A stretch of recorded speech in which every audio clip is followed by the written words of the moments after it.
Assalamualaikum warahmatullahi wabarakatuh. Pada video kali ini saya Rizky Kahir Nainggolan dengan NIM 2402040 akan menjelaskan laporan praktikum fisiologi tumbuhan saya yang berjudul gerak higroskopis dan nasti pada tumbuhan pada jaringan tumbuhan dengan dosen pengampu Ibu Salmiati MP DPHD di Institut Teknologi Perkebunan Pelalawan Indonesia.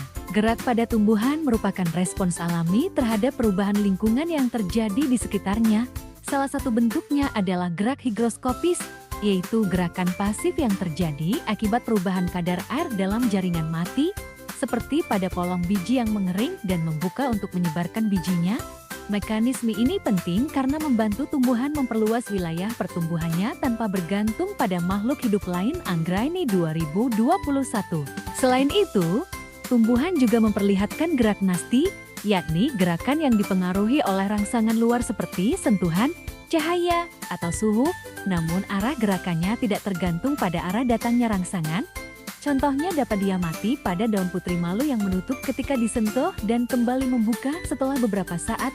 Fenomena ini menunjukkan adanya perubahan tekanan turgor pada sel-sel tertentu yang mengatur pergerakan bagian tumbuhan. Kusnadi 2020. Tujuan dari praktikum ini yaitu mengamati contoh gerak higroskopis pada organ tumbuhan kering, mengamati contoh gerak nasti pada organ tumbuhan hidup, menjelaskan perbedaan mekanisme gerak higroskopis dan nasti pada tumbuhan. Bahan yang digunakan dalam praktikum ini yaitu putri malu yang masih hidup, petai Cina, bunga pukul 9, kacang polong, kacang tanah dan air. Alat yang digunakan yaitu wadah mangkok persegi dan gelas cup. Berikut cara kerja praktikum gerak higroskopis dan nasti pada tumbuhan.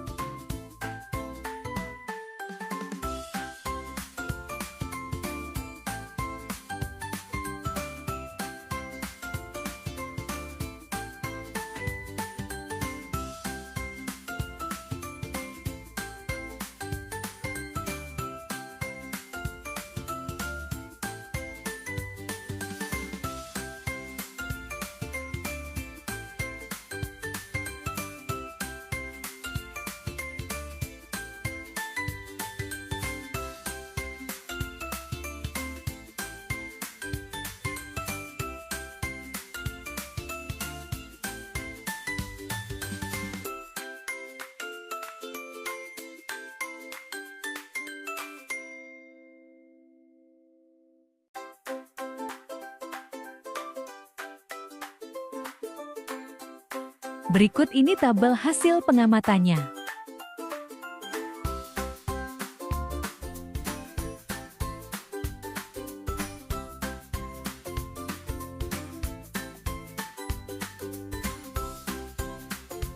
Gerak higroskopis terjadi karena adanya perbedaan kadar air antara lapisan jaringan tumbuhan.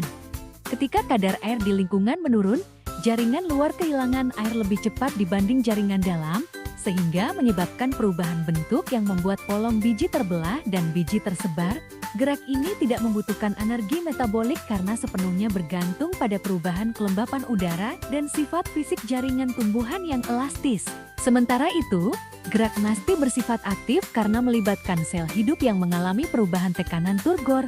Pada putri malu, saat disentuh, ion kelim keluar dari sel motorik dan menyebabkan air keluar dari vakuola sehingga tekanan turgor menurun dan daun menutup.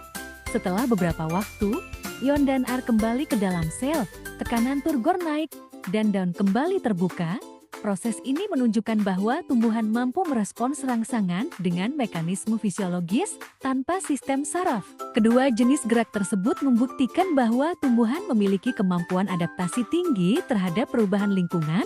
Gerak higroskopis membantu dalam proses penyebaran biji sebagai bentuk reproduksi alami, sedangkan gerak nasti berfungsi melindungi diri dari gangguan eksternal. Keduanya mencerminkan efisiensi sistem biologis tumbuhan dalam mempertahankan kelangsungan hidupnya di berbagai kondisi alam. Wahyuni 2024. Gerak higroskopis dan gerak nasti merupakan dua mekanisme penting yang menunjukkan kemampuan adaptasi tumbuhan terhadap perubahan lingkungan. Gerak higroskopis bersifat pasif karena dipengaruhi oleh perubahan kadar air, sedangkan gerak nasti bersifat aktif karena melibatkan perubahan tekanan turgor pada sel hidup. Kedua jenis gerak ini berperan besar dalam penyebaran biji, perlindungan diri, dan menjaga keseimbangan fisiologis tumbuhan di alam.